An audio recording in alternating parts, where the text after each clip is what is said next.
So, around a year ago, which as of this video would be 2021, I made a list of my top 10 favorite games of all time. For anyone curious, and you should be if you clicked on this video, it looked something like this. This was incredibly hard to narrow down. I grew up playing tons of games, and I still play a lot. There's a lot of nostalgia here, because, of course everybody's a little nostalgia biased. But these are all games I go back to time and time again. They define certain parts of my life. They're super important to me, and they're just good games overall. Anyway, you might have noticed that number 9 isn't filled in yet. I mean, it's in the title of this video, so I'll just go ahead and fill it in. It's Glitchhikers. I talked about Glitchhikers briefly in my favorite indie games video back in 2020, but I feel like it's a bit of an enigma here. There are a lot of household names here. Pokemon, Minecraft, Mario, Smash. So what the hell is Glitchhikers, and why is it so important to me? From here on out, I'll try to answer this question in a review, but mostly give my thoughts and personal history with the game, and just try to explain why it's stuck with me through all these years.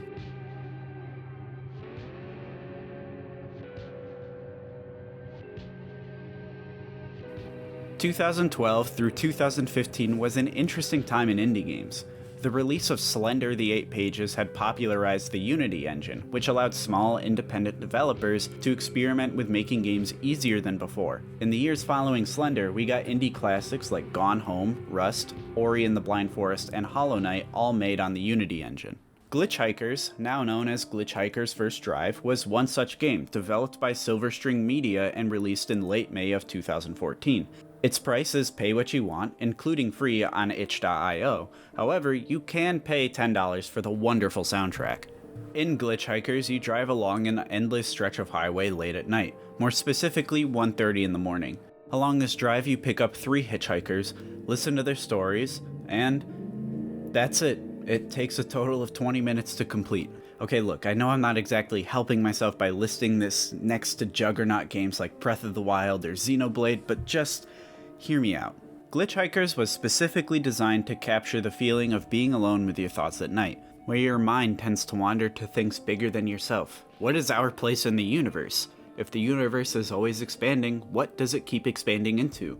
Or the fact that everyone that you meet in your life has their own thoughts, worldview, histories, futures, relationships, and problems and ambitions.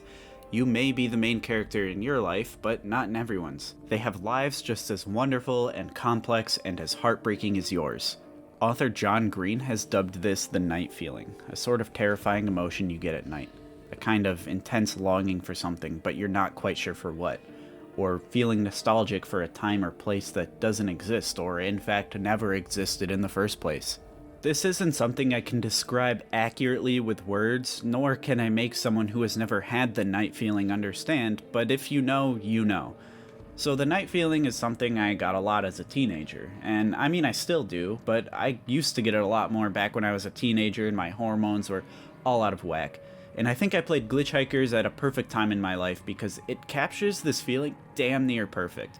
I had never told anyone about these feelings, and in fact when I was a teenager I didn't even know that other people had these thoughts, so when I played Glitchhikers it made me feel heard in a way I never thought possible before.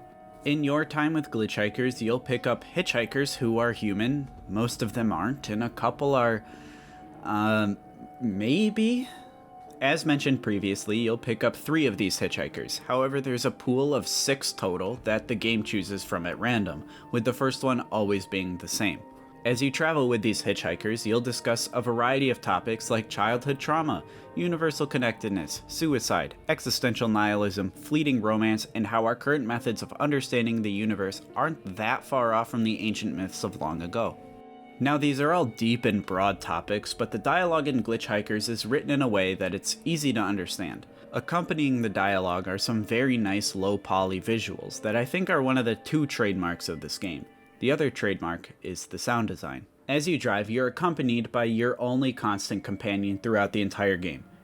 This is Radio 90, and you're listening to Night Drive. Radio 90 Night Drive. The music that plays on the radio only heightens the existential atmosphere by like a lot. All of these tracks are good, but if I had to pick a favorite, then it would be Gravity Well. These tracks are nothing like I've ever heard in a video game before or since. Devin Vibert's music in this game is just genius, but that's not to mention the radio DJ. The radio DJ is off-putting, but in the best possible way. You always get a sense that there's something off about him, but you never know if he's sinister or harmless and just kind of weird. But he does say some pretty off-the-wall stuff. You are all alone out there, but you know, you're never alone. Millions of distinct bacteria share your body. You're never alone. Keep driving, driver.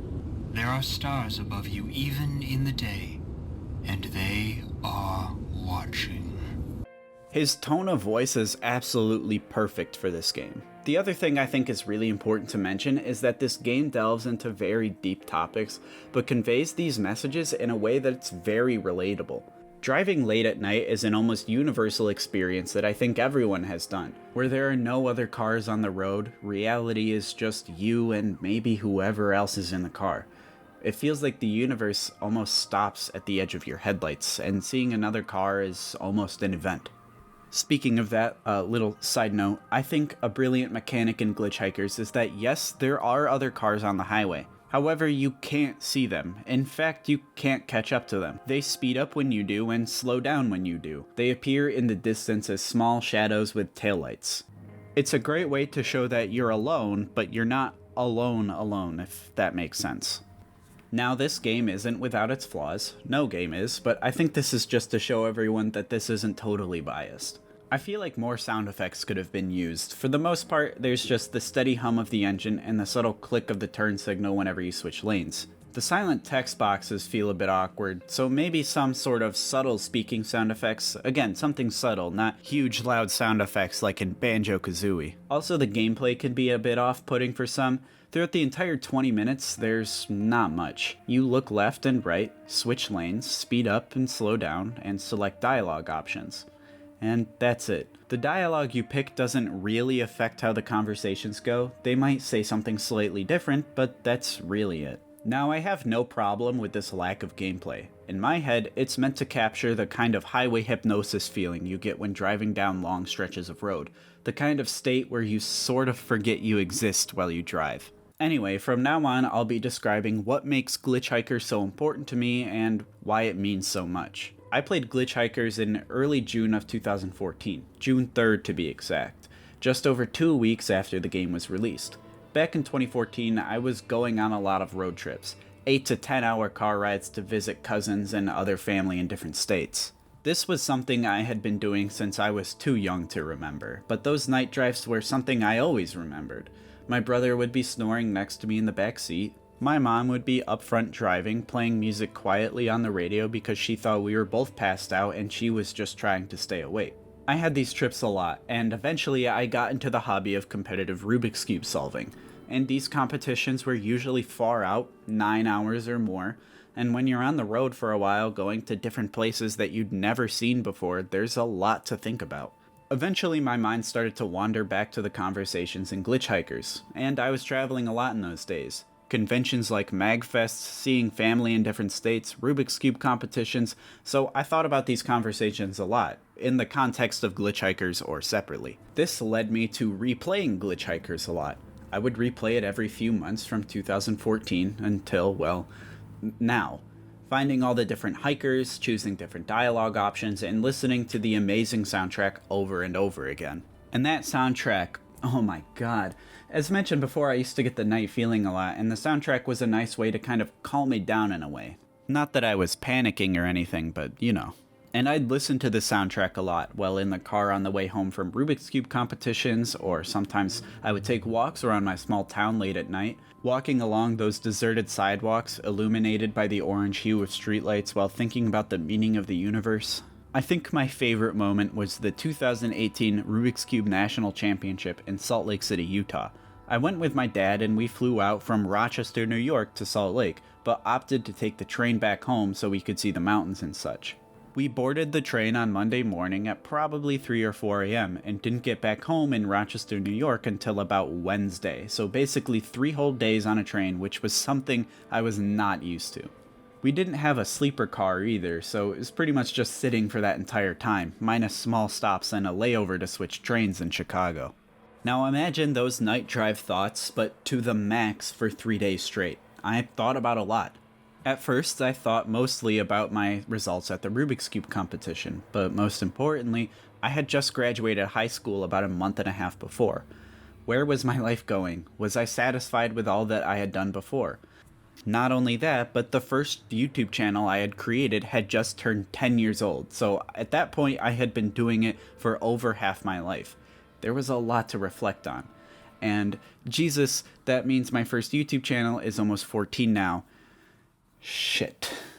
But one night, I sat there thinking about all this stuff at 3 a.m. because I couldn't sleep on the train, and I listened to the Glitchhiker soundtrack on my phone. I think I've played Glitchhikers more than 50 times in my life, from its release in 2014 all the way until now in 2022, almost 8 years later.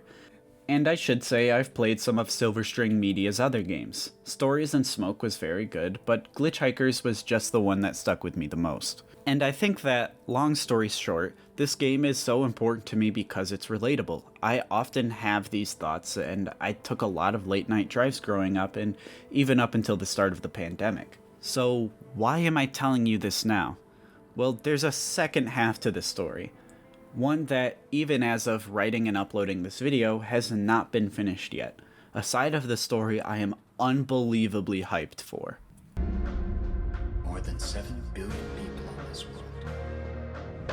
And all we have is each other. Our own little infinity. Glitchhikers, an experimental game released in 2014, is getting a proper sequel/expansion/remake releasing in late March of 2022, which as of uploading this video is just a few weeks away. Now this video isn't sponsored. I am not being paid to promote this project in any way, nor do I want to make reviewing games a recurring thing on this channel. I am just a simple man who is passionate about picking up virtual hitchhikers on a virtual road. The ones that will talk to you, not try to stab you. So stay tuned for part 2 of this video another day. No one is making anything unique anymore.